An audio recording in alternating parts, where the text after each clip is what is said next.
Right, right. Unbelievable. Yes. Hi.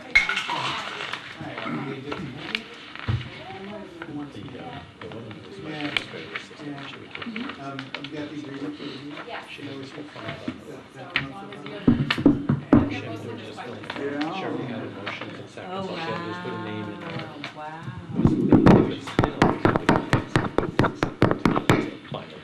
Thank you. Did I catch any red on that? Good. Thank you. Camera rolling? Yeah, we're rolling. Okay, good evening and welcome to the Tuesday, March 11th meeting of the Coastside County Water District. Joanne, roll call please. Sure. Director Coverdell? Here. Director Glassberg? Here. Director Flint? Here. Vice President Michelson? Here. Pledge of Allegiance please. Ken, you're big Sit down.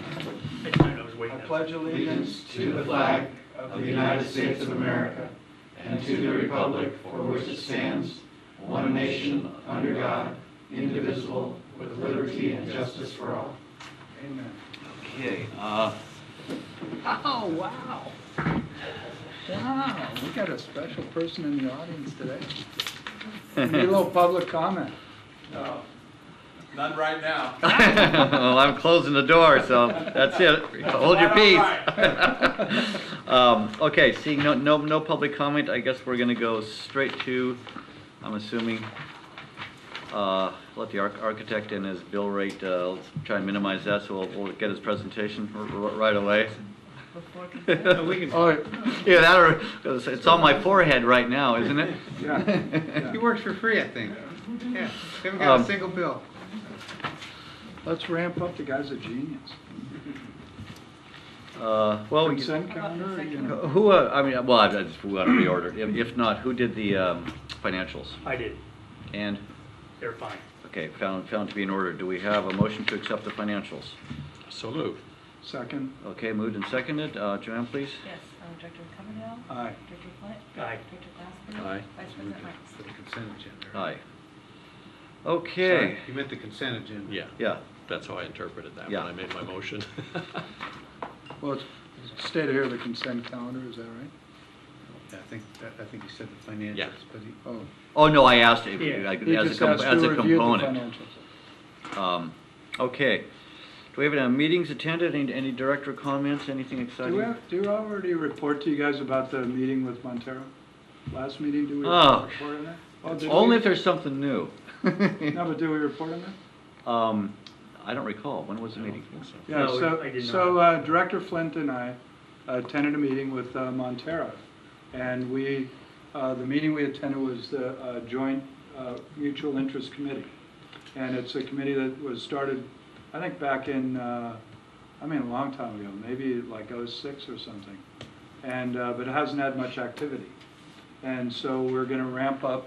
And I didn't actually watch the minutes of the Montero meeting, but their committee presented to the board. And I don't know how that went. Did you happen to watch this? Yes, it did.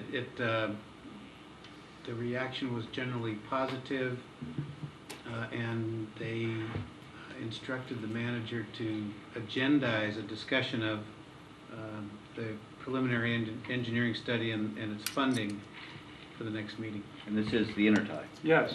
So it's really good news because we've had a budget item for a long time. And who are the committee members? Director Flint and I. And on their and side? then on their side it's Bill Huber Uh-huh. and it's Jim Harvey. Okay. Yeah. And but anyway, so we've had a budget.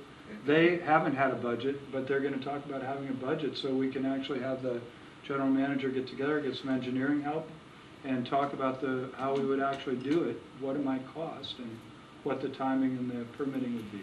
So I think it's, to summarize my report, I think it's very good news, and I think it's an open door.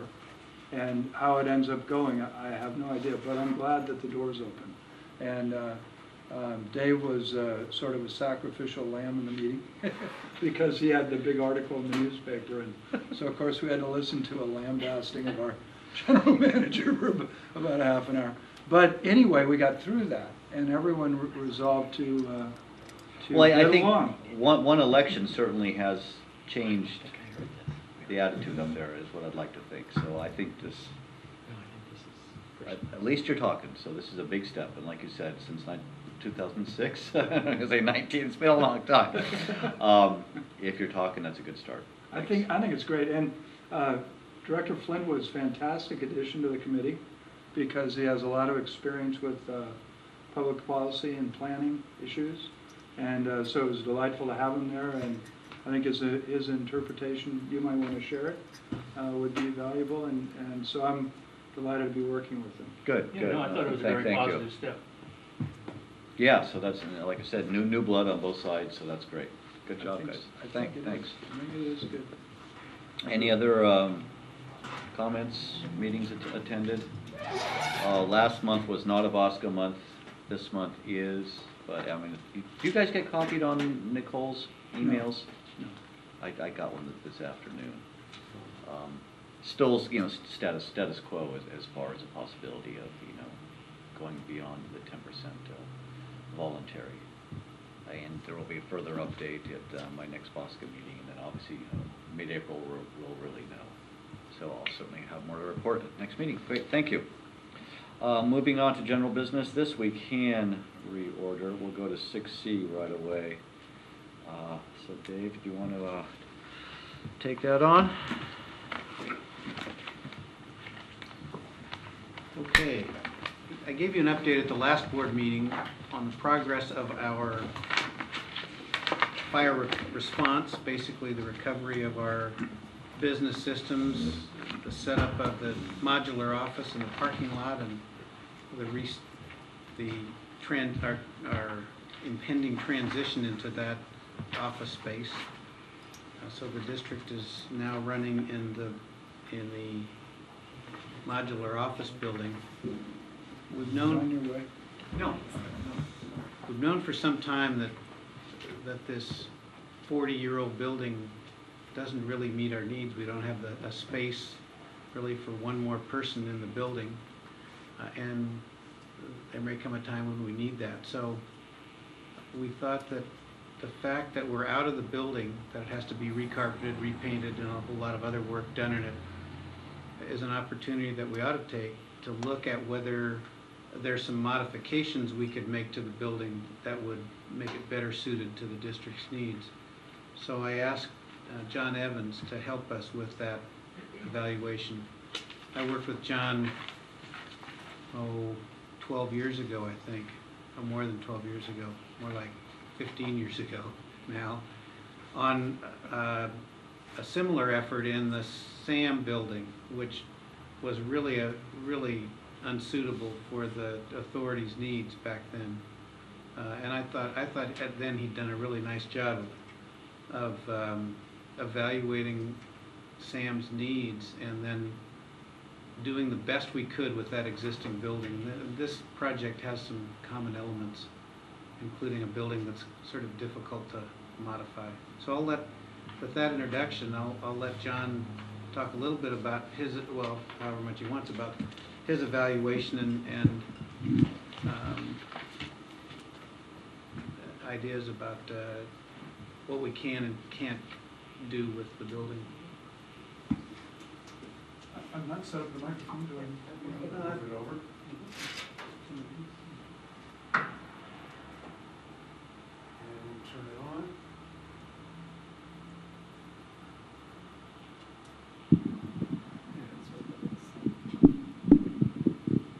It's fine. So is that microphone working well? Good evening. When David asked me to look at this project, I took a look at it, not in the sense that there was a fire in the building and we would maybe just re-improve what the condition of the existing building was, but just look at the whole facility from the starting point. And not in great detail, but enough to see what were the issues and problems of the whole facility and the whole site. And it started, and we're lucky that we have a lot of technical information about the buildings. When it was first built in 1970, that's this building here.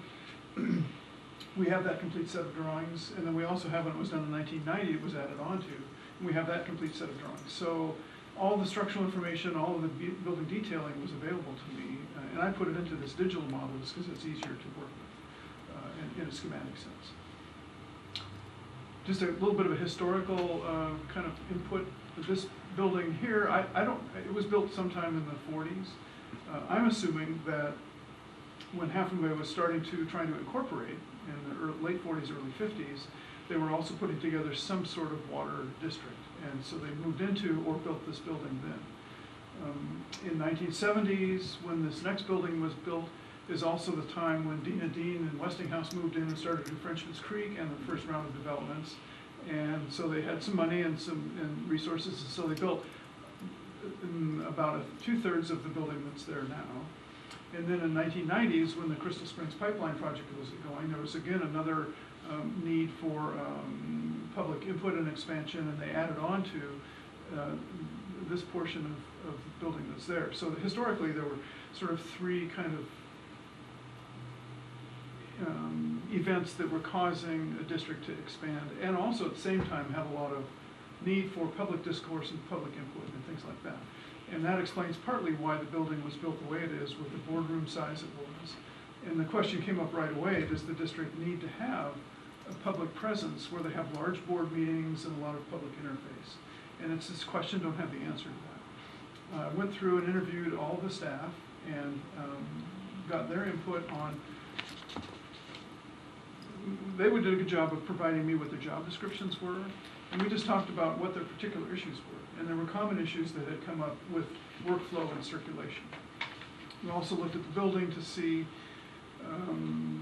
what technical problems there might be, as well as when I started to look at, when we take into more serious detail, the exact amount of filing cabinets, the amount of storage and stuff like that, it was really clear to me that right away, that would take a lot of time. And right away, it was clear to me that this is sort of a 5-pound pen with 7 pounds of stuff being trying to put into that I've building. always heard it a different way. We're on camera in public. With 10 pounds. So to me, at this point, it didn't make any sense to do a detailed physical analysis of equipment and storage, because we'd still come up with that answer.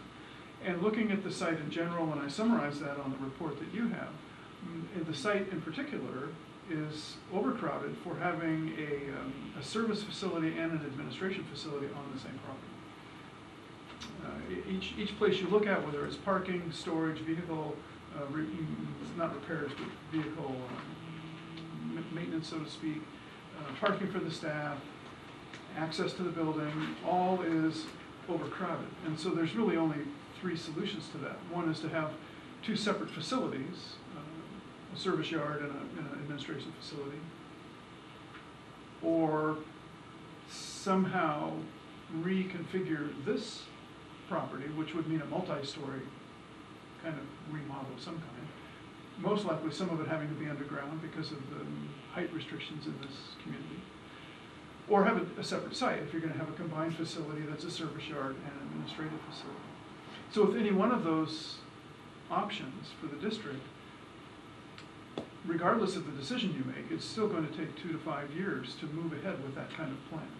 Any kind of substantial remodeling of this property goes through a somewhat lengthy permitting process, or acquiring new property, or even finding property you can move into.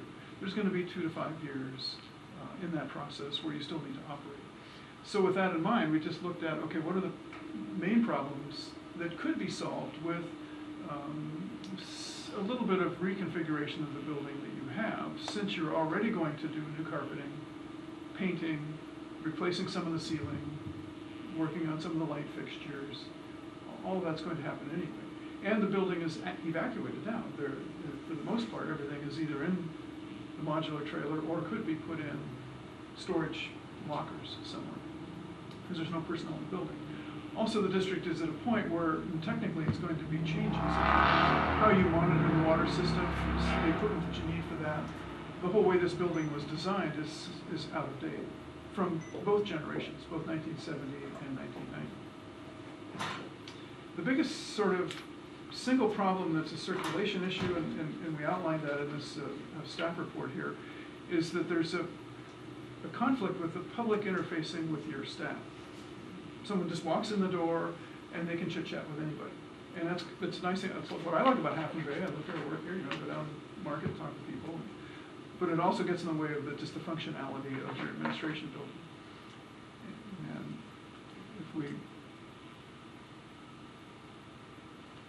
And that was really the design in 1970, basically the right. public entrance and the way the, And so the graphics that are in your handout are from the same vantage point. Maybe you can even turn the shadows on. Okay. So this is the front entrance here, and the main administrative space that has that clear story in it. So that was a problem. That's a workflow problem that came up with no matter who I talked to. Also, when we talk to the people that are the field staff, there's complexities of coming in and out of the building as well. Getting in the building, having to walk through offices, getting to the lunchroom, even having a place for them to have their meetings, the staff early morning meetings. There's also sort of a workflow issue in the building because right now there's this main space here, Gina's office here, and then this series of back offices that were added.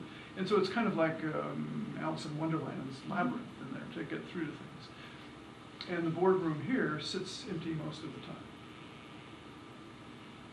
A secondary problem, there were some technical things like the heating system is a little bit out of date. There's two systems, one done in the original building, a second one done in 1990. They're two separate systems, so there's a door in the middle of the building here that closes the building off so that zone-wise these heaters work. It's also a circulation issue.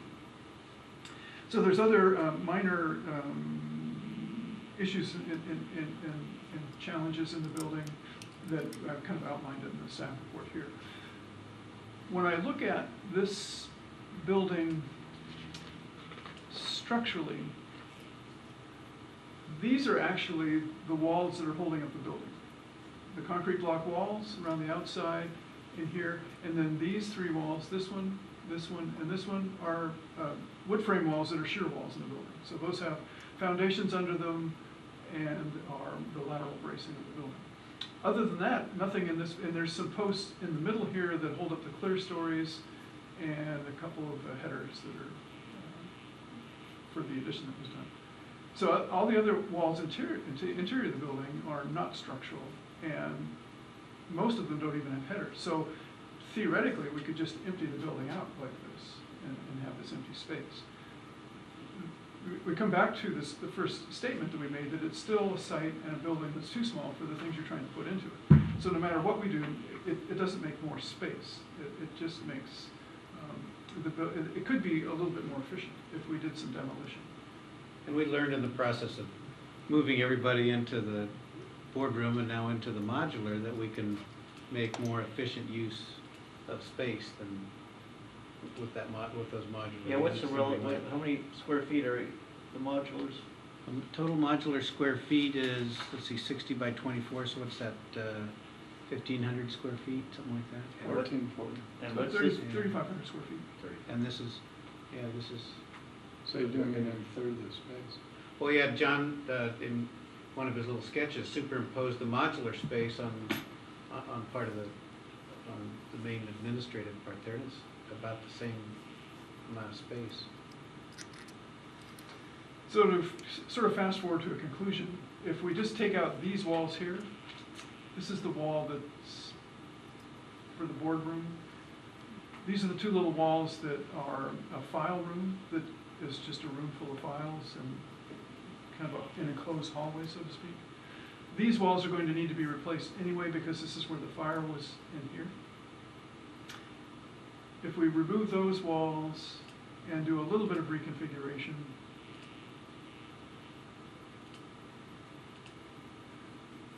potentially, there's a lot more functionality in the building. Now, the green things shown here are meant to be, this is not a final design or configuration. And the suggestion is that's to make a separation when the public walks in, not necessarily building walls. It can be done in the furniture system, something like that off the shelf. There's redesign of all these spaces. The key to this is that if we look down, as the public comes in, they're confined and then can come into, if we change the shape of the boardroom and take out the file storage room that's here. This is approximately the same shape as the boardroom is now. And so this makes a place where the public can be channeled and worked with. You can have the different size meetings you have, and it's not disruptive of the general workflow area that's here. You have one little sort of code violation that I feel obligated to point it out, and that's the door to the women's bathroom does not meet ADA standards. The strike side of the push of the door is not the 12 inches it needs to be. That could be fixed with an automatic opener. There's new code interpretation saying the automatic openers can't be allowed because if the power goes out, well, you guys are immune to that because you have standby power. And there also could be a battery operated door opener, which would solve the deficiency in that particular door. However, if we made the bathroom a single toilet bathroom, it really opens up all of this lunchroom space that's in here now and makes that more usable for the entire staff. So a minor reconstruction and taking out one of the toilets, women's toilets, and you're not by code required to have 2 toilets for one toilet is sufficient. For the size of the building and for the occupancy that the code says the building should be. It's not relevant to how many employees you have, it's how many employees could be in the building. And that's how that code is.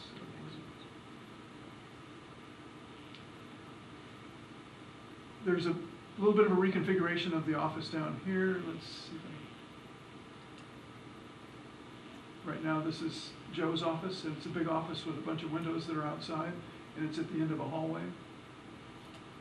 And if we just extend that hallway, then also there's in the original building, a window here that's a large enough opening that people could come in from the back, circulate through to these offices, get to the lunchroom.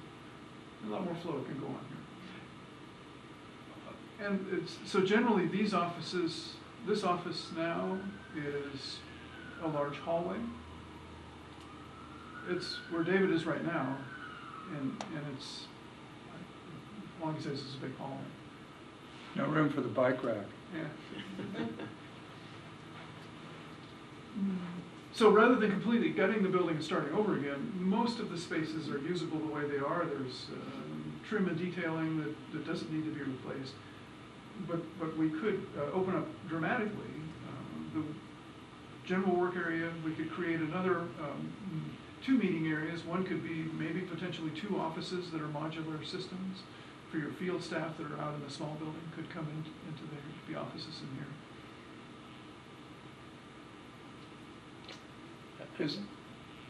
Have we gained a private office at all with this configuration, or is it the same number? There potentially could be 1 more private office, or 2. I don't know, as I went through your workflow that you have here, this is your workflow chart that I have to assume. It's not clear that everyone needs private offices. What's clear is they need some visual and acoustic separations from time to time. So now the offices, like Joanne in her office, there's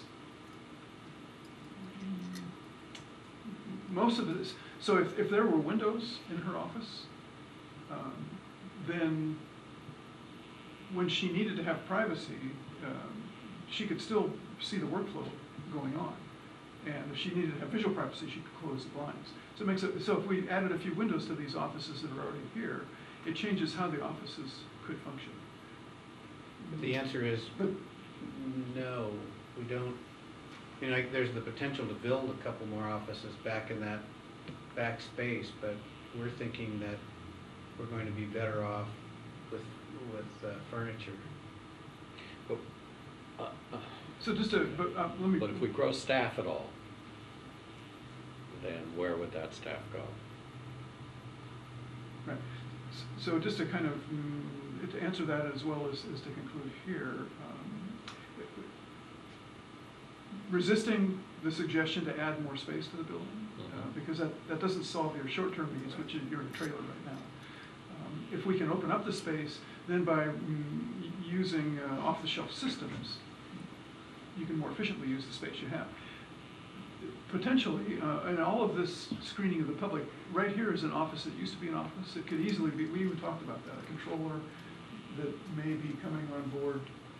These systems could be rearranged so that this becomes a somewhat private office that's in the front. That answers my question. Yeah, but the general answer is no, and I recommend not building more confined spaces. Are we required to have the double doors as an entry? Couldn't this back entry on this hall system give us the rear entry, the other rear entry, and couldn't that be an office right there where the big double wide door situations occur? I mean, do we have to have that? It would be good to study that. I just have to look at the exiting, depending on how we have things arranged in there. We've got to have a couple exits from the workspace. So But the we- exiting could, Well, we have the back, yeah, it could be, yeah, it could be. And we've got exiting here. So, yeah, and especially when this is more opened up so that you're not going, like right now, going through David's office is not, you can't, the Prohibited. code doesn't like that. You can't go from a space to an office to a He space to locks exit. one door. Yeah. What's But There's a toll, yeah. Yeah, can, absolutely, One way to potentially. raise Sure. revenue. I just wondered, it looked like an easy grab. And my other question is that all part of the women's bathroom in the corner there? So that's The far the back one- corner is the, This is the right now, mechanical heating room. Yeah, system. what's We're that? thinking we may be able to put the server back there. room? We're gonna Yeah. get rid of the water heater because it only serves the sinks, so put little heating units Inside- underneath the inside, sinks. yeah.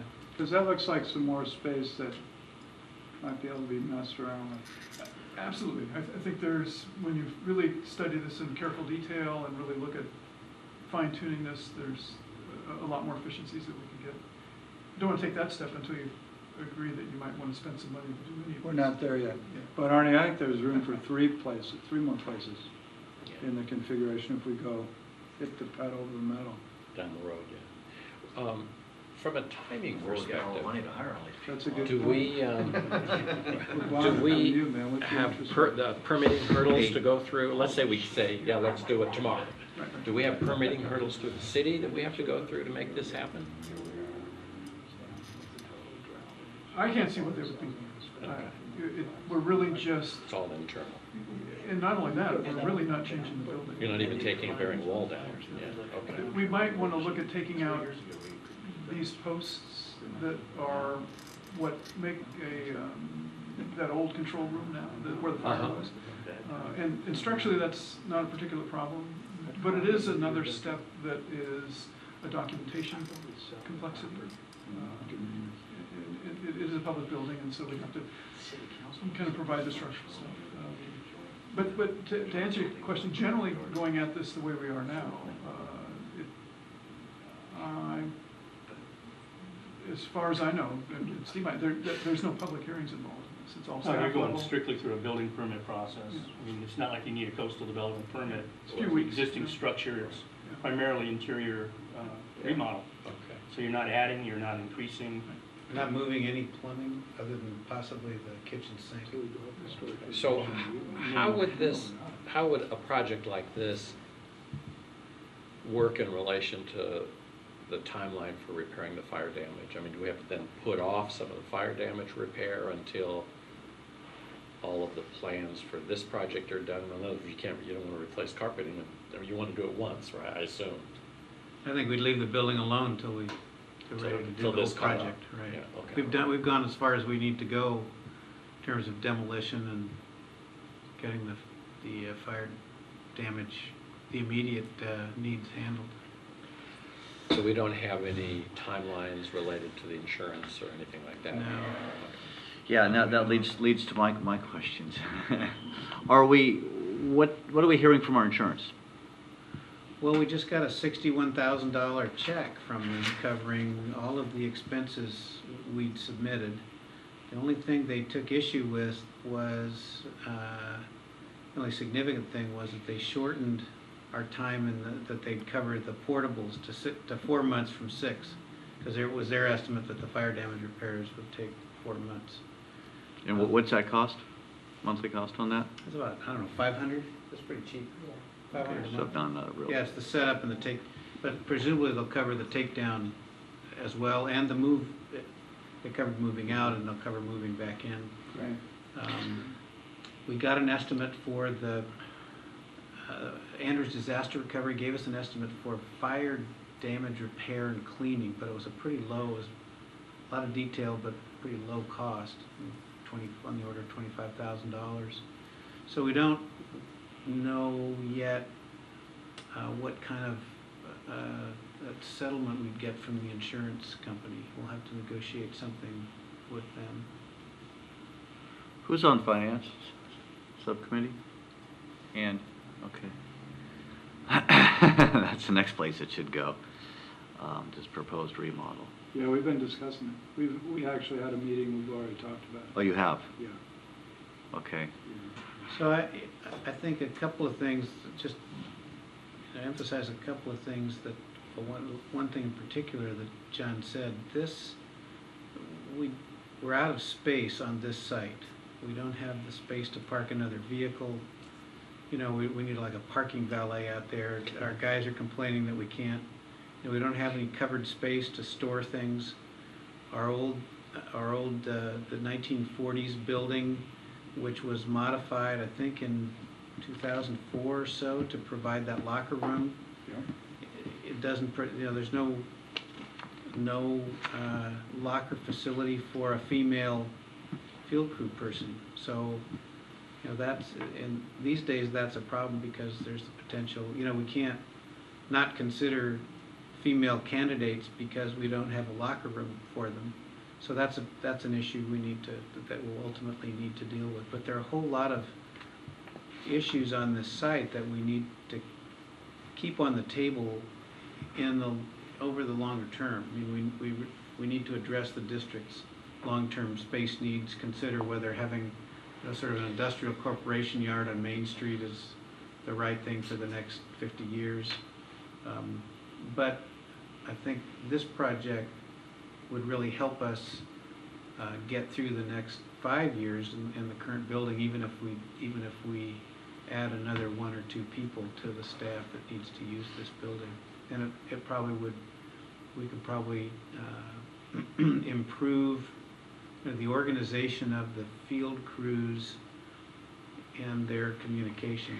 I'm really opposed personally to creating separate spaces for field and administrative. I like everybody, I think the closer everybody is together and the more, I don't even like John Davis having an office out in that old building. I mean, I like people to be close together where they can see and talk to each other and communicate. That's one of the things we did when we remodeled the sewer authority building, and I think it really was a benefit to the organization.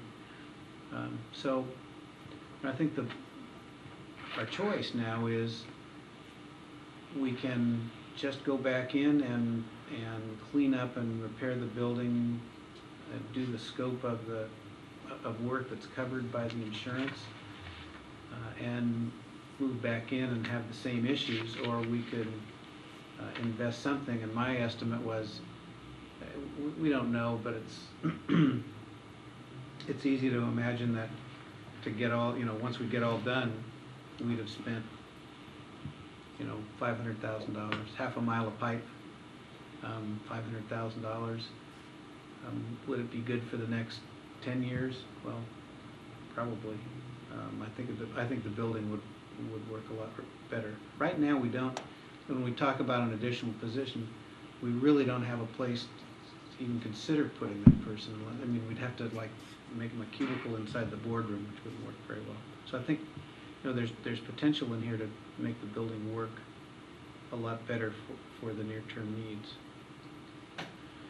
Dave, do you mind if I, because when we talked about that cost, we also talked about some of the deferred maintenance. So for example, the building needs a new roof.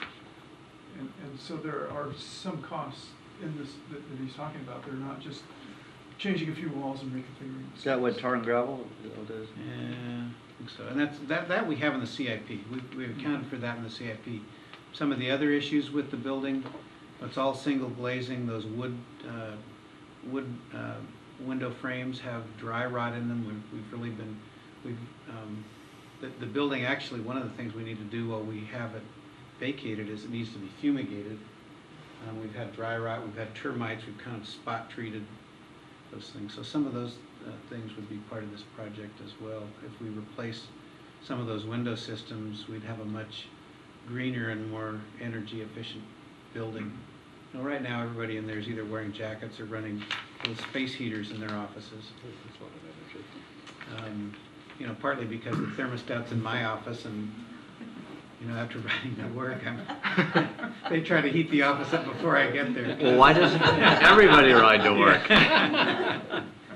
That's why the door's locked. We haven't yet figured out or discussed with the finance committee how we would shove things around in the CIP to do a project like this without having more of an impact on rates than we'd find acceptable. It really doesn't come at the best time with this drought thing coming at us, but it is a significant opportunity that won't come back anytime soon. So I think you know, what we're looking for tonight is your reaction. Hell no. Mhm. Put the building back together and move back in as it is. We don't want to, you know, that's more than the district can handle right now. Or keep going and develop some more detail working toward a project. And we'll need to kind of fast track it. You know, I think, you know, we can stay in the modulars for 6 or 8 months, but I don't think that's the best. That'll be the best thing for the district's operations. So if you're comfortable that this is something that you think you'd like to consider, or that you'd be willing to consider, then we would do a lot of work to further develop the plans and the costs, I think. Okay, well, let me get a gut reaction from my fellow board members. My feeling about it is this is an opportunity that will only be more expensive if we wait. I'm concerned about some of the conditions that our folks are working under. If we're talking about having to bring in space heaters to stay warm and put on jackets and that kind of thing, I don't think that's a suitable working environment. I think it's at least worth the next step. It's worth the money to have John continue along with this process and give us data that he feels is more comfortable in terms of cost and what would be within the scope of work and timelines and those kinds of things. Okay, you know, you're making your job as a member of the finance committee a little harder. Well, he's the experienced one. You're going to have to find the, you're going to have to help find the money. Ken's tough. He can do it. Steve, what are your thoughts? No, I agree. I think that a lot of the repairs have been put off long enough, probably a lot longer than they probably should have. So, you know, the fire is an unfortunate thing, but I think that it also presents an opportunity to make improvements to a structure that actually needs them. These don't look like major changes. We're not talking about removing or relocating shear walls. It's, you know, pretty easy to move those walls around. And I think if you make the operation more efficient, it'd be worth the cost. So I'm in favor of doing it. As a member of the finance committee? Well, you know, my perspective on it is this. You know, I was in favor about 7 years ago of selling that building, or at least selling a portion of it. You know, the portion that had the field crew on it, and relocating the field crew to Newness, or relocating them to Denniston or some other location, which isn't, I don't think, is a management preference.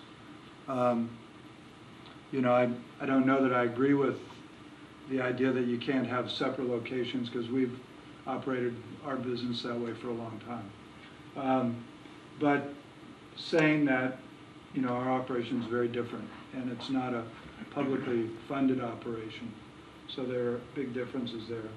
I'm really afraid of the field people's building, because there's just so much stuff in there, and it's a big building, but it doesn't really provide very much useful space for anybody. And I don't know how to rectify that. I mean, I see that as a $150,000 or $200,000 project in itself. And I don't even know if that would be the best location for it. You know, the way the trucks are parked and the equipment's parked, and then we have these two holding areas down in the corner. So they're holding sand and material, I think, there. And imagine, you know, trying to back up toward the building and load material in that space. So I see it as highly dysfunctional. You know, whether that means the equipment is located somewhere else, some of the larger equipment, which is valuable and possibly at risk. And, you know, the pickup, this is more of a pickup truck area or something like that. I don't have answers to that. But I think the biggest issue for me with the whole site is that it's a much bigger issue than I think we're talking about. I mean, we're talking about 500,000, that's going to be $1 million. And especially in today's market, you know, things are expensive right now. Things are going up in terms of cost. I don't think they're going down in terms of cost. And that's a point Chris was making. I agree with that. People are busy. Some of the interior work on the main building, I'm in favor of because I think that our building doesn't operate well. I mean, if it had a, you know, pickle barrel by the front door, there'd be more people hanging out. That's the only reason that it isn't the biggest hangout in town, frankly. And I don't know how you guys get your job done with people coming and hanging out, although it's nice. You know, I mean, it's a wonderful, it feels good. So, you know, maybe feeling good is more important than trying to be efficient here. I don't know. But, so I'm really in favor of using that area that we call the library that's rarely used. And I don't know any reason why the library couldn't be associated with our meeting room, which would be a good place to have the reading materials, I think. So people come in and they have access to that. I'm really afraid that it's going to get carried away. And I think it's going to get carried away at a time when it's expensive for us to do the work. And I think it's going to get carried away at a time when our income's going to go down. And we know that because if there really are water restrictions, water sales are going to, you know, they're going to scare everybody. So having a bunch of rate increases over a building, you know, is frustrating. But I, for one, believe that investing a little more money to get closer to the answer, and hey, maybe we just fall back and punt and put it back together on the insurance money in the end, but we have a really well thought out concept of how to go forward, and we wait and look for a different way to debt finance that, or, you know, maybe sell off something else that we have that has value to offset the expenditure. I'm in favor of that. And so I'd hate for us to stop at this point, but I think we have to really put restraint in the conversation. And I hate to do it because I'm like Arnie, we talked about it in the meeting. I think it's a golden opportunity to fix lots of problems. But you can imagine if we really went after that building, I mean, I think we would all be surprised as to what the ultimate costs ended up being. I mean, you know, we've got that whole wall that runs along Main Street, and then that whole dividing piece that sort of creates like another piece of the carport, right?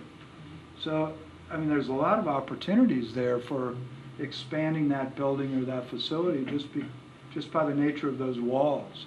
And I don't know if they're structural or how good they are or whatever, but look at the weird space in that building between where the building sits next to that wall.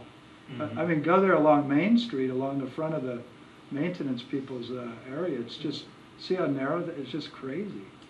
There are windows actually in the end toward Main Street in the maintenance building. So it's, I mean, there's peculiarities like you can't believe.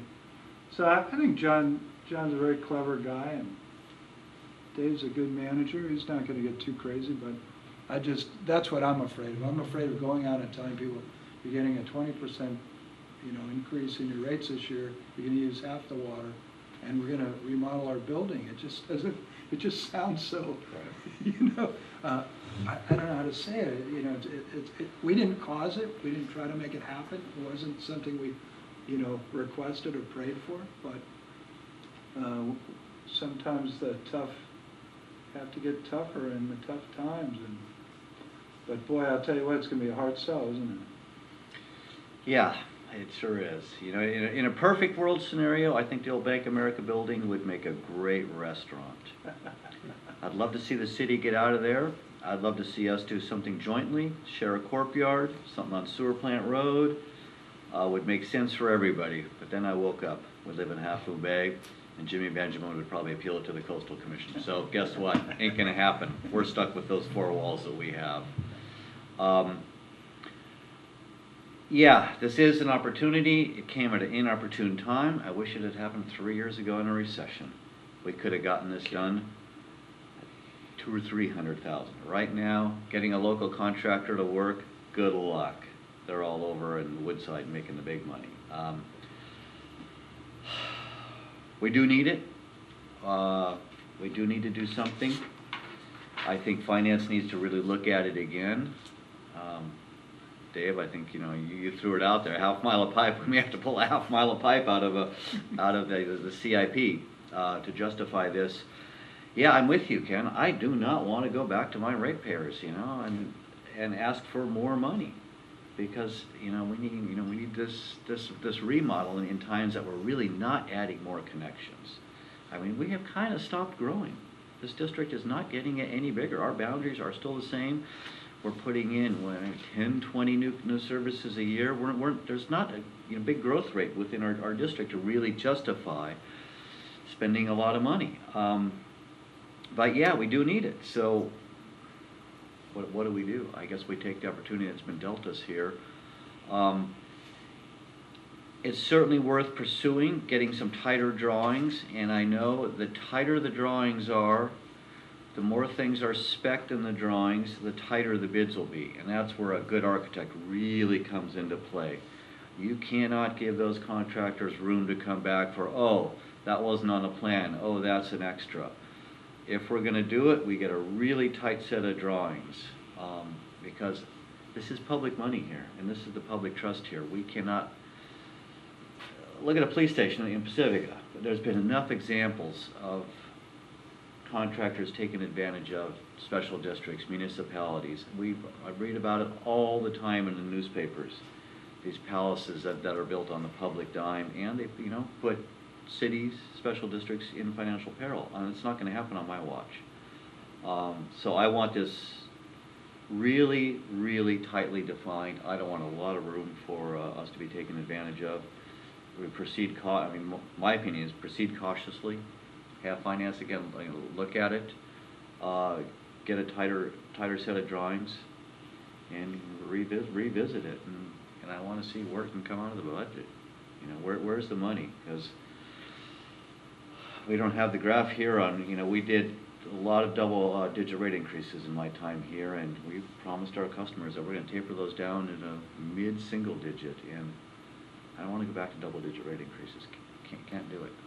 I will not support that. So I think we do have a consensus that we at least move forward. It's something that we clearly need. So the widow's watch is out of Yeah. the budget. I haven't stood on the roof. How's the view from the roof? Don't go up there, it needs to be repaired. Yeah. Second story view corridor. Thank you. Thanks for taking the time to give us a visual presentation. Visuals always help. Oh, and do we have a proposal from John? Do we need to approve something, or No. we're all within the general manager's Hey, that's authority? church. Just works for fun.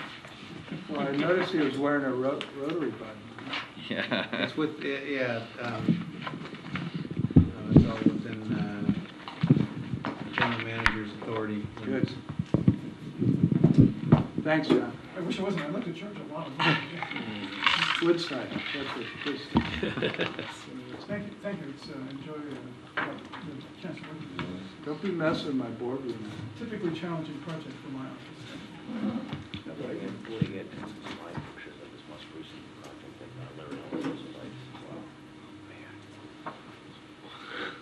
Wow. It is shut down 10 years. Spending money. Wow, he's got it. Yeah. Well, what did the catamaran cost, man? 240 million? Oh, yeah. All for the ego. Since you got all that extra money now that you got his property revalued. Oh, yeah. What a relief. Yeah, it's just It's amazing hurting hard time for poor Larry, you know. what these guys pull off. Okay, thank you. Now, we're back to 6A. Dave, tell us about All that. right. I'll apologize to our Mid-Penn representative here, Abby, for having her sit through more of our discussion than she might have wanted to. This is the water service agreement for Half Moon Village Senior Housing Phase 2. We did Phase 1 in a couple of years ago, November 13th, 2012. So this was a project which created a new senior housing complex into which residents of the existing senior housing will now move or have moved, and then they're going to demolish and reconstruct buildings on the site. What is this, a Bloom Lane? It's Bloom Lane, that little winding street. Yeah, I just noticed a chain link fence there the other day. So is everyone vacated? Yeah. Yeah, please. Yeah, just a little history or... Yeah. Hi, everyone. I'm Abby Goldware. I'm the project manager for Half Moon Village. And so Phase 1, we completed construction in beginning of February. All of the residents, there were about 45. We started holding units vacant, so there's 60 existing on the current Half Moon Village site, which is on Bloom Lane. And of those 60, there were about 43 remaining at Half Moon Village, all of which have now moved over to the new project that's on Arnold Way, so just right next to it. And so the site is vacant now, and we've put up that fence to prevent any trespassers. Okay. And we expect to start construction next week. So equivalent size or looking scale building? So the building is the one towards the back behind, so right next to Seacrest School, with the white and black and there's a few other colors on it. So it's not the one right on Main Street, Okay, but it's all the right, one all towards right. the back. That's what's confusing me. Okay. Yeah, we've had a lot of questions about that. So the one on Main Street was developed by a different developer, Mercy Housing, and Leslie Communities. So Okay, Leslie is the okay. one in the middle, and then we are in the back, and we'll also then develop. It'll look very similar on the longer parcel. Okay, no, thanks Yeah. for the clarification. Yeah. Okay, so the staff has reviewed and approved their water system plans, and we recommend approval of the water service agreement. I'd like to move that we approve the water service agreement. I'll second it, but I just have a quick question. What size is the meter? The property has on it two 1.5-inch pre-Crystal Springs meters. Wow. That would be equivalent to 17.5 if they 5/8. were equivalent. Now, pre-Crystal Springs connections are not subject to the same bookkeeping requirements that Crystal Springs Phase 1 connections are. So, you know, I've made a deliberate effort to try not to call them 5/8 equivalent. Okay. That's totally that is totally a post-Crystal Springs construct. When you wanted water before Crystal Springs, you came to the district and you told them how much water you wanted, and you got the size meter you needed, and you paid the base charge for that meter. So will they need more capacity? The answer is no. We determined that that was that they have sufficient capacity. Okay. So So it doesn't impact our priority reserve it does at all? not. And they, in developing phase 1, they were on a vacant parcel that had no connections and nothing assigned to it. So they actually had to go out and buy, I think they bought 8 connections. That's correct. Bought 8 connections from the Keenan Trust Okay. for that development. Maybe we should get the old meters, or the old connections, though, as historical parts of the system, right? I wonder how far back they date. probably the sixties is when the existing housing authority property was built in 1964. So like before that, it was just agricultural land, so I'm sure they're from the 60s. Be interesting to see how different they That are. was the old days before we came up with this 5/8 equivalent currency. Well, no, good. Thanks for those only questions I had. So it's been moved and seconded. And any other questions or for history buffs or? Glad to see it coming, this is great. Yeah, We're moving right along. Because I think we're all kind of there, huh? The board probably qualifies. Yeah, where do we sign up? Joanne, please. Yes, Director Coverdale? I want to make sure that they know I'm not applying for one of these. Aye. Director Flint? Aye. Director Glassford? Aye. Vice President Mickelson? Aye, thank you. You're doing a great job, thank you. Yeah, thank It's you. a Yeah, real I just wanna- benefit for the Just community. want to say a big thank you to all the staff have been great, and I know we submitted plans right in the middle of the fire issue, or right before the fire issue, and just, I barely even noticed that you had to move offices, and just, every staff person has been wonderful through this process. No, thank you for acknowledging that. Thank you very much. Okay, our budget timeline. Well, we need to put on the timeline a number of items for revision of the budget process timeline. We met with both the facilities and the finance committee, in addition to the special session we had with the board on the drought. And the theme that we took up with both committees is this budget year is one of substantial uncertainty. We've got a lot of things going on, but the possibility of going into a mandatory rationing regime July 1st would require a very different response from our normal budget. We think we can, if voluntary 10% reductions continue, we think we can, we know what that looks like. If we go into mandatory rationing, we think there'll be a significant effect on our water sales, more than the 10%. And we also know that managing demand in mandatory rationing will require additional staff and that will incur significant additional expenses. So we thought it'd be a good idea to, and this is something we discussed with the board at the drought session, thought it'd be a good idea, since we're supposed to hear from San Francisco about whether they're going to declare a drought emergency about April 15th. We discussed having a special meeting at the end of April to approve the Prop 218 notice, something we usually do at the April meeting,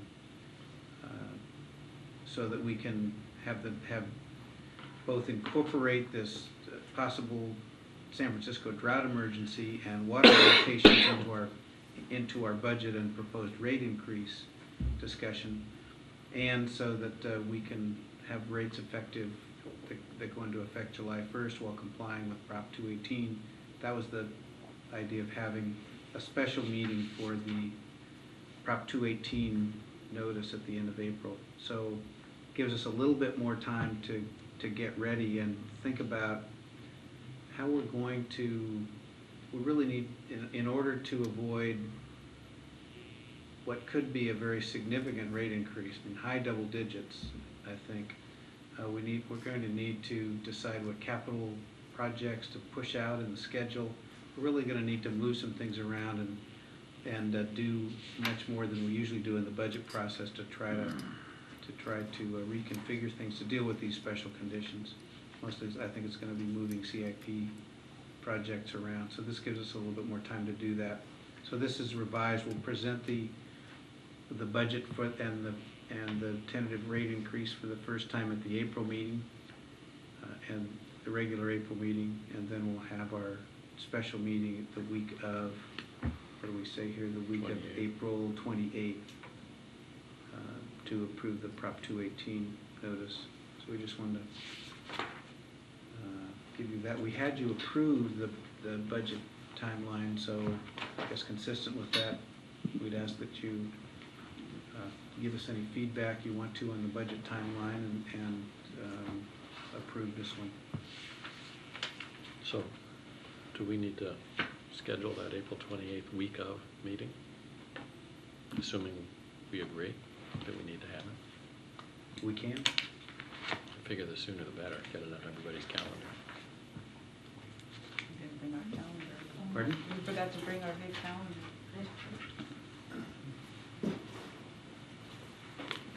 What, I don't know what sheet I have.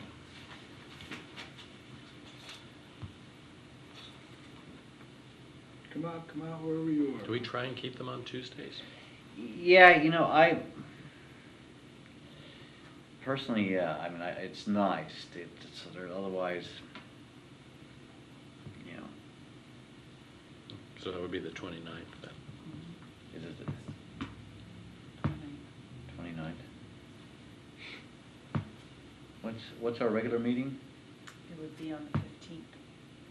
Our- I mean, the Eighth. 8th, Yeah, sorry. yeah, the it 8th. can't be, yeah, Right. the math doesn't work. Right. The 8th is the earliest possible date for a board meeting. Right. Yeah, And we've already got that off here, and then 29th.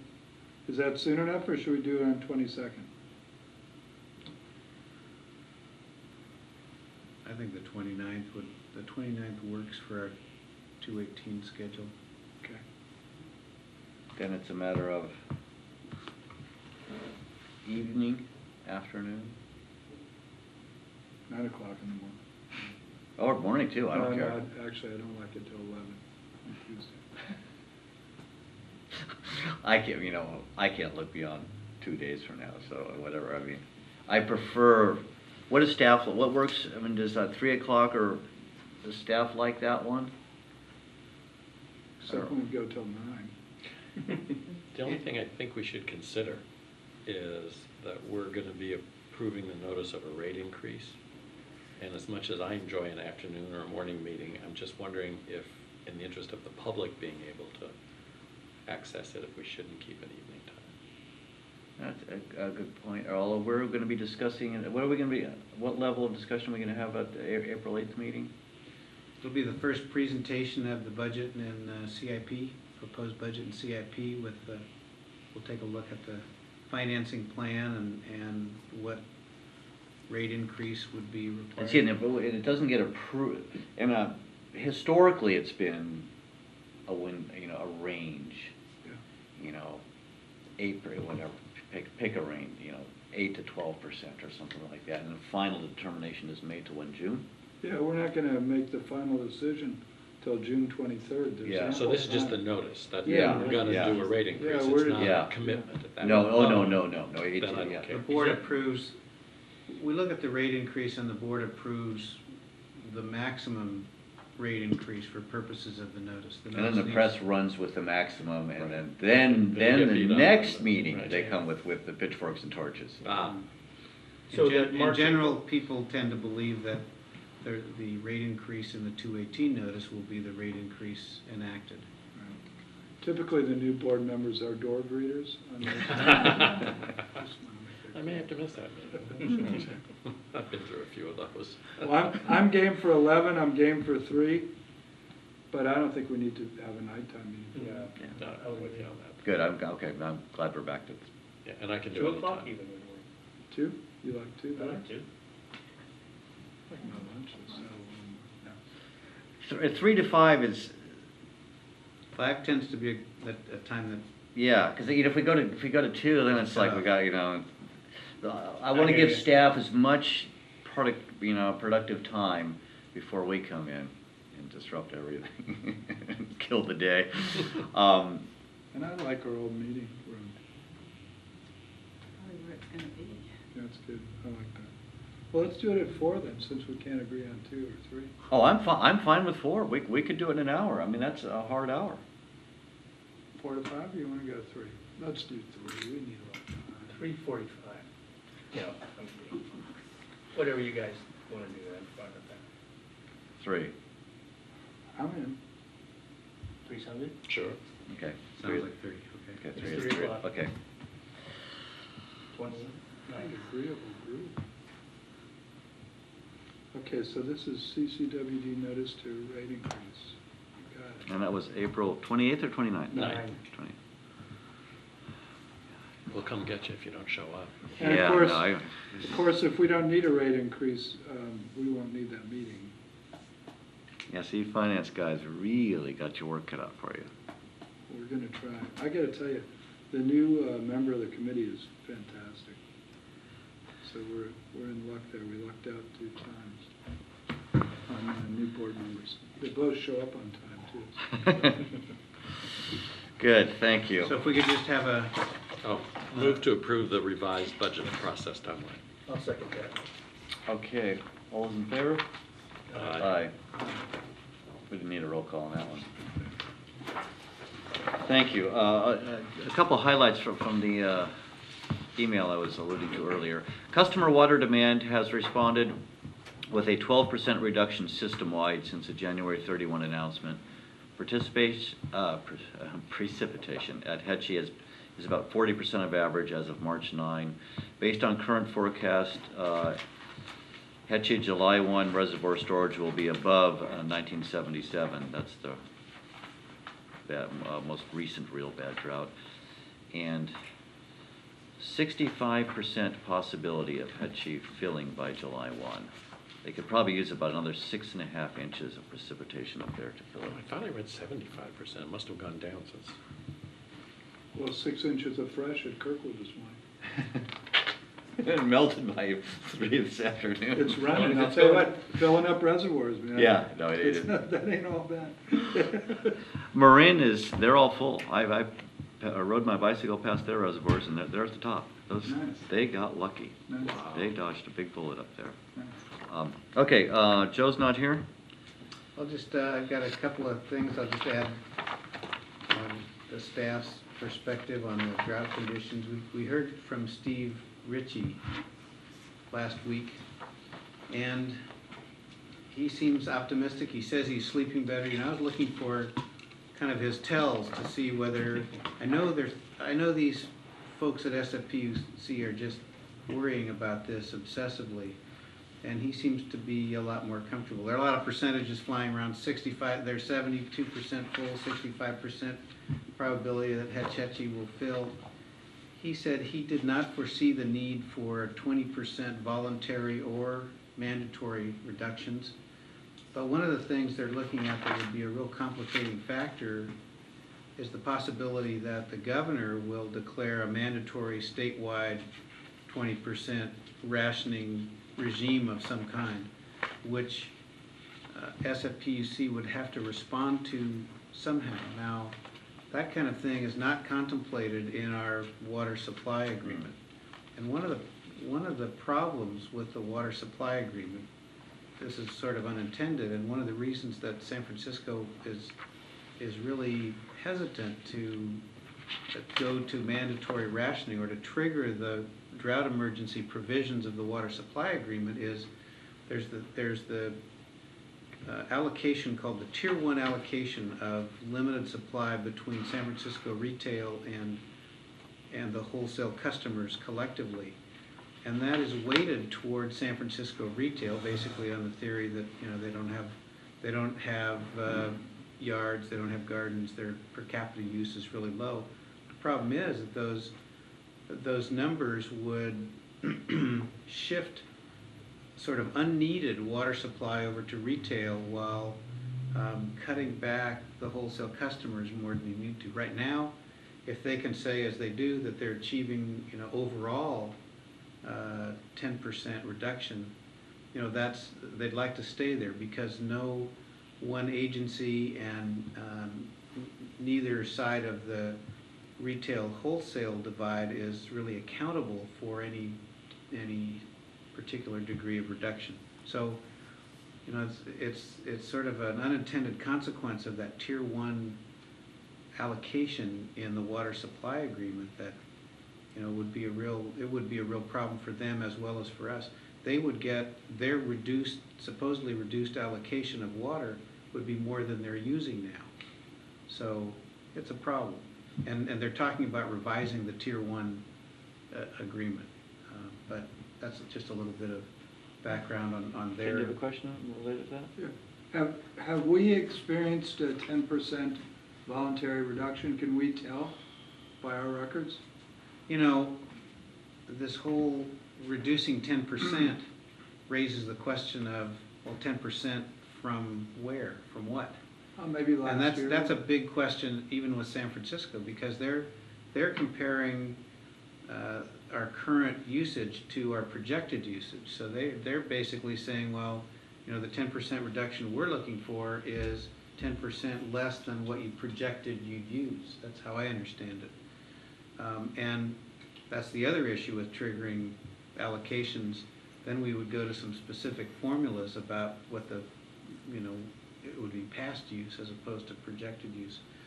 The answer to the question here is no, we don't know. We don't have good enough, for one thing, we don't have very high resolution on, you know, month-to-month usage, because we read bi-monthly, so we're always, you know, a month behind in knowing what we've used.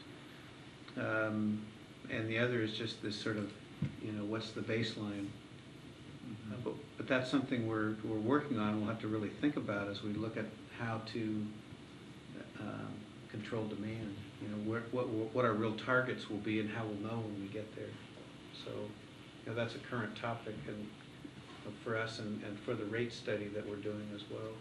But I think anything that we could use, even if it was not the best numerical data, would be useful to know that we are causing an effect of, you know, conservation. I mean, we almost have to look under every corner of every rug for some indication, right? I mean, you know, what did we use last month compared to this month, or 2 months ago, or anything, I think, like Yeah, that. we get it in our bill. Well, I mean, there's the bar graph If in our you bill. look at the, let's see, what tab is it? I took mine out, but the production report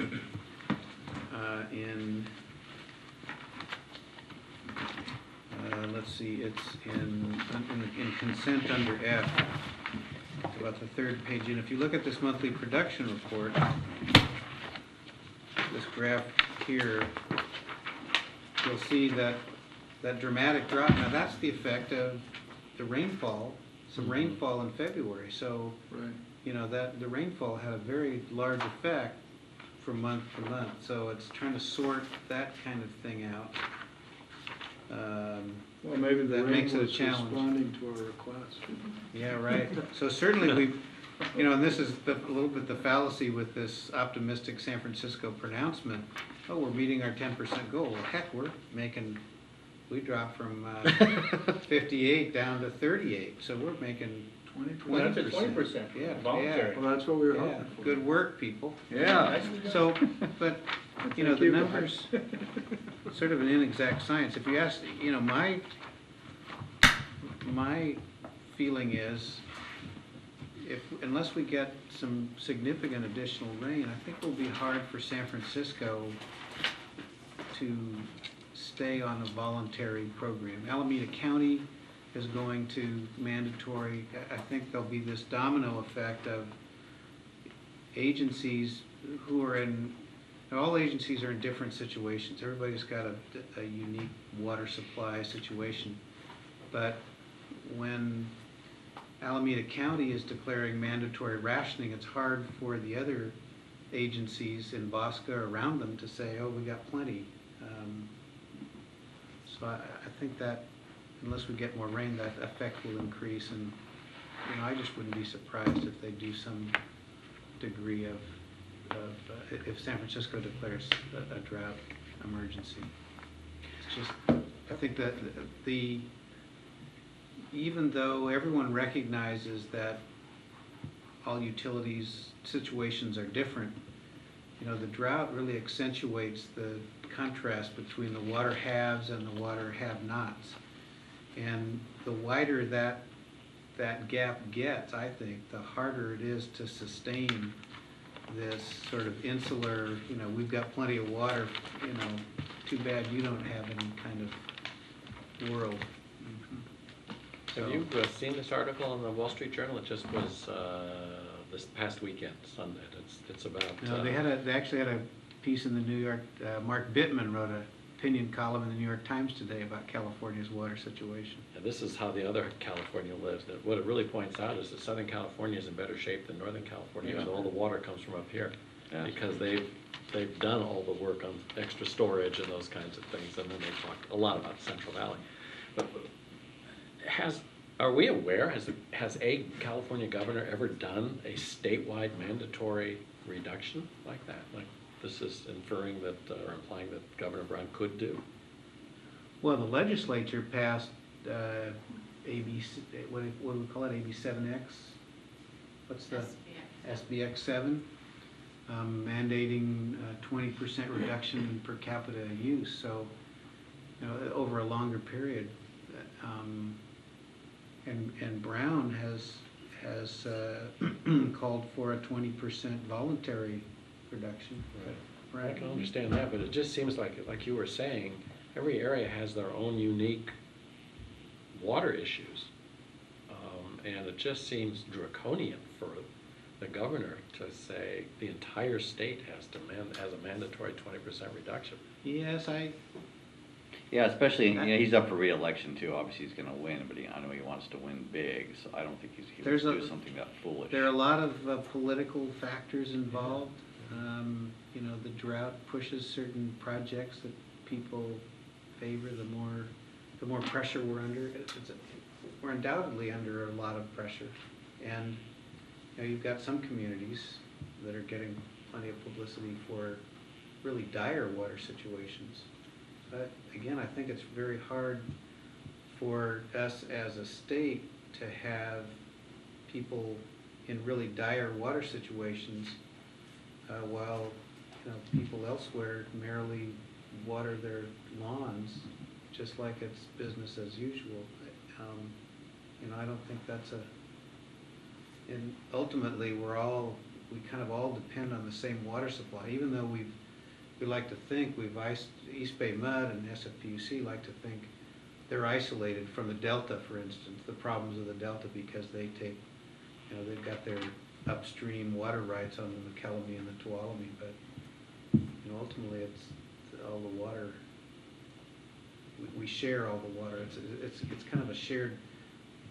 It's kind of a shared resource. I don't think there's a lot of precedent, but there are reasons that I think, you know, both political and otherwise that could happen. So, I mean, it just adds to our uncertainty.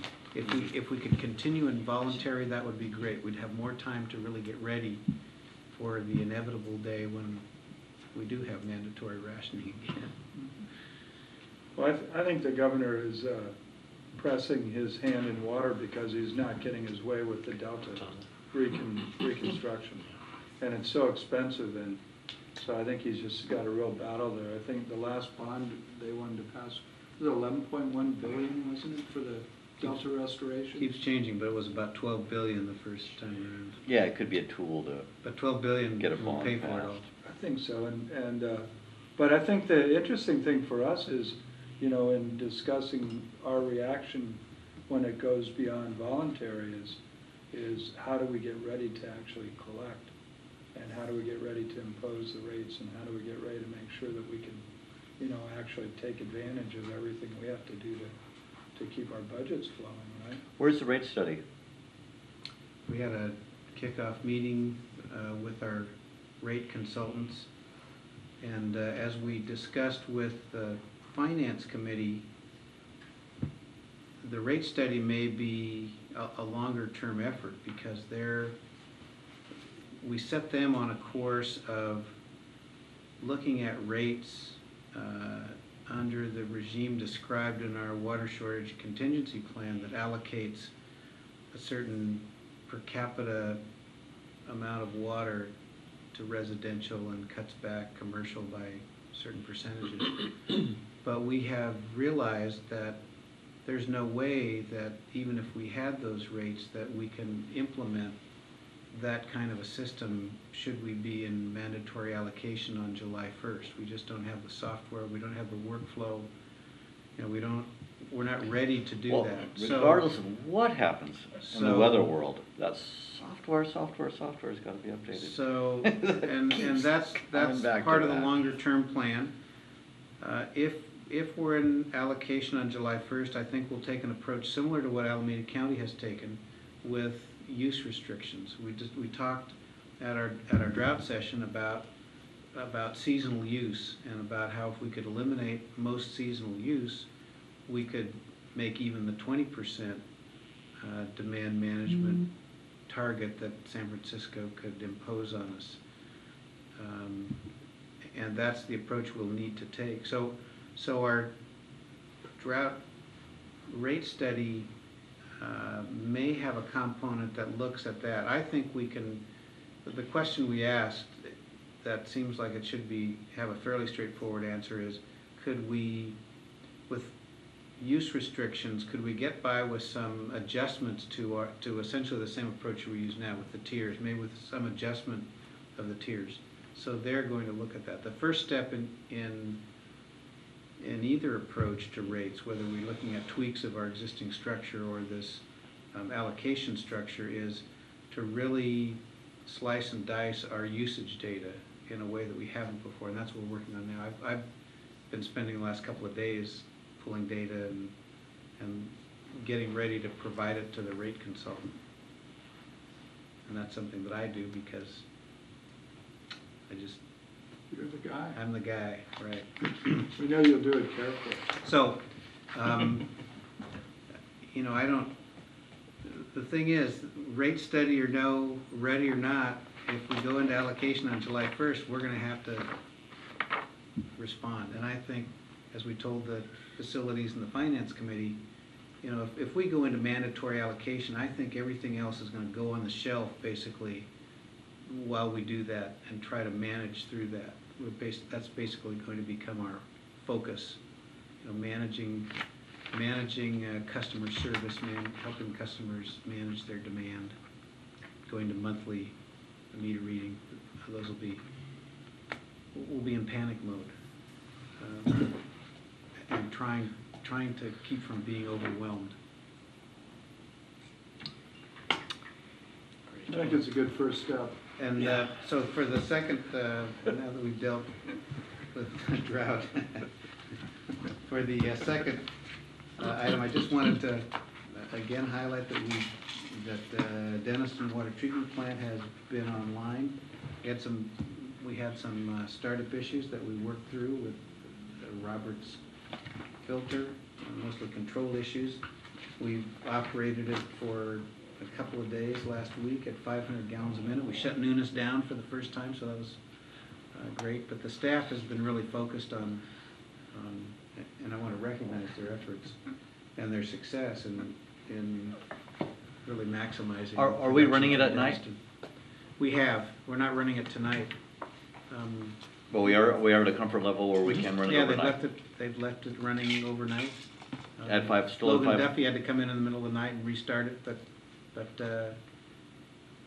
you know, each time we have an issue, we figure out what it is and fix it. Now, an issue we're having now is a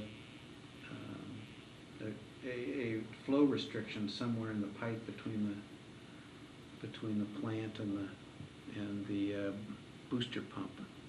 So it's always something. So is Nunes back on? Nunes has been running at a low level, yeah, it's back on. And what's the creek look like, Denison? Denison Creek has about 2 CFS going down, so it's like 800 or 900 gallons a minute. It's raving. Yeah. Great. Yeah, and it's just confirms what the hydrologists have told us, which is that watershed is like a huge sponge and the water just keeps coming out. I mean, it's been, with as little rain as we've had, there hasn't been a lot of immediate response to the rains. Most of that rain is soaked in, so there hasn't been much flow response to the recent rains, but there's a very steady flow of water coming out of that canyon. That's great. That's really great. So When can we hit 1,000 gallons a minute? we could hit it for brief periods, but then the tank fills and we have to stop. Ah. So, in order to be able to run at 1,000 gallons a minute, we need the Denniston treated water booster station and the Bridgeport pipeline replacement, or the Bridgeport bottleneck project. That's what has us shaking in the finance. You know, my feeling, we got $7 million plant there. I want as much water running through that thing as possible. That's why we have to make sure those projects stay on. Oh, yeah. I absolutely agree. That's all, you know, And, that was approved based on I understand. $4,000 a day savings to the district, and every day it doesn't run. I understand. Good. Now, you guys are meeting daily now? Or is that Well, we're on a first name basis. That's right. Keep it up. Thank you very much. Joe is sick tonight. I'll try to answer any questions you might have about his report.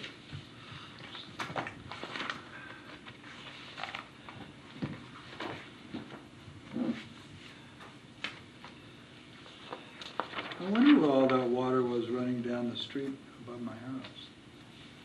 Guess it was that altitude valve. Yes. Could've been.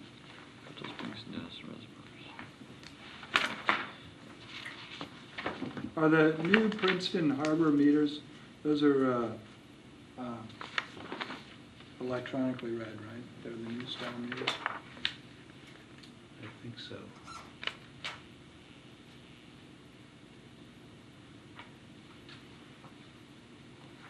The reason I hesitate is that, given the issues we've had with some of those meters, we've kind of put a halt to any more installation of the AMR system we've been using. But I'll check on that. What's this, how's the blending station? How's that looking? Well, we can't use the blending station until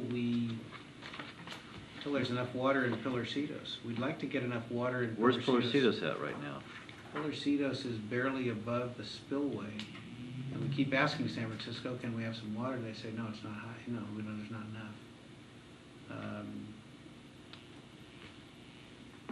The first thing we need to do when we get enough water in Pilarcitos is to test this new scheme we have for making our temporary pipeline work better. But we're basically ready to complete the blending station project. We've got everything in place. We've got power, we've got the flow probe on hand. And it's a Calcon project that will be relatively simple to complete. But just hasn't made it to the top of the list because we can't use Pilarcitos right now anyway. Pilarcitos is just at the barrel at spillway. Right. Yeah, the rains we've had have soaked in, haven't brought the reservoir level up that much. Okay. We can track it out. We track it online, so we can. So there's live data on that? Right. Okay. Well, I was going to send one of the guys up to go look at it. Thanks. Anyone else have any questions on what would have been Joe's report? All of my questions are answered. Report, Joe.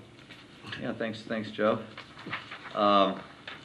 Kathleen, you got any? Only good news now. Sure. We've had enough bad news now. So at our special meeting on the 25th, President Reynolds requested an update on the outreach tracking sheet that I had presented, which I'll rip it out as the color one. So he wanted to have the costs of our outreach efforts, and I included for the rebates too. So that information is now available. So hopefully that answers his questions. And then, for the milestone sheet that I also presented at the last special meeting, I added one line that shows the April snow survey, because that's really the next critical event that happens, because that from that snow survey, San Francisco will update their hydrological report, and from that information, they'll have a better idea about the need for mandatory rationing. And also, I think it'll, when DWR performs their snow survey, the governor will have more information whether or not he wants to pursue any type of mandatory rationing statewide, if he has legal authority, which I don't know has been determined yet. And also what I included in the staff report, I included a table on the website, the homepage, that just gives our water supply conditions, that explains our request for the 10% voluntary reduction. And so that's pretty much about it for me. I won't hash over the drought stuff again, since we've kind of covered that very well. But if you have any questions, I'll answer your questions. And oh yeah, and I almost forgot. Thank you, Joanne. You all received this in an email, but I did include the advertisement that's running in the Half Moon Bay Review. Yeah, it's a great ad. Good job. Yeah. So Aqua and the Save Our Water campaign helped me with the graphics, provided me the graphics, so I could just modify it a little bit, and so that worked out very well. Good. It's really practical. Yeah. It's nice. Good. Thank you. Thank you.